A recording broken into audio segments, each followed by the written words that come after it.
Hello guys, രാവിലത്തെ പണികളൊക്കെ ഞാൻ ഒതുക്കി വെച്ചിട്ട് നമ്മൾ ഉച്ച കഴിഞ്ഞ് എൻ്റെ വീട്ടിലേക്ക് യാത്രയാണ്. അപ്പോൾ ആളെ എനിക്ക് വേണ്ടിയിട്ട് ഒരു സോന പപ്പടി കൊണ്ടുവന്നായിരുന്നേ. ഇതിങ്ങനെ പിടിക്കേ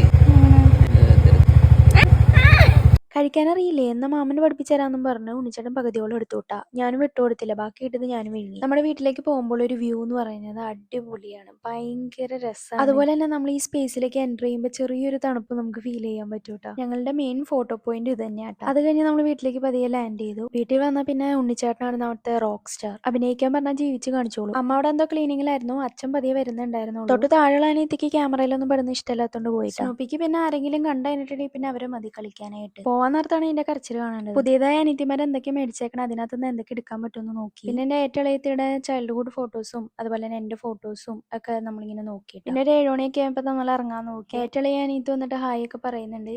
അമ്മ എന്നെ എടുക്കല്ലേ എന്ന് പറഞ്ഞ് ഓടുന്നുണ്ട്. സ്വന്തം വീട്ടിൽ പോയി വെറും കൈയോടെ വരാൻ പറ്റില്ലല്ലോ, അതുകൊണ്ട് എണ്ണയും അതുപോലെ തന്നെ അരിപ്പൊടിയും നമ്മൾ എടുത്തു. അപ്പൊ അത്രേ ഉള്ളൂ വീട്ടിൽ പോയ വിശേഷങ്ങൾ. ടാറ്റാ.